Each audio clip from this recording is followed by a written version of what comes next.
Viking hut. It was strange there was one so deep in the forest. Could this be the place the goblin spoke of? Perhaps inside there were answers.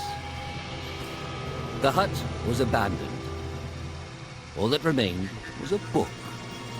Although Oddmar was never one for reading, he opened it. Inside the book it read, Diary of Vaskar, the Disgraced. Could his old friend still be alive? With Oddmar's parents gone, Vaskar took Oddmar in. Despite this huge responsibility at such a young age, Vaskar had impressed the chief and become a promising young warrior. The chief was so impressed, he decided Vaskar was to lead the Vikings into the forest for the first time. Vaskar went to the forest alone to prepare. But the more he went out there, the less he wanted to hurt anything within it. He begged the chief to reconsider, but the chief was not a very thoughtful man. When Vaskar refused to lead the charge, he was labeled a traitor and was banished. Much time passed, and a fairy visited Vaskar.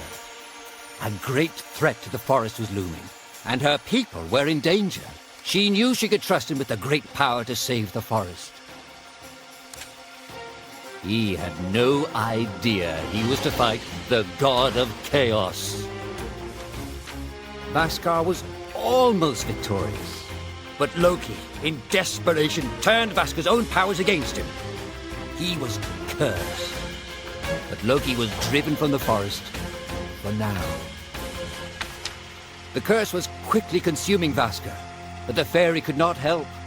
Loki's hold on the forest and their magic was still too tight.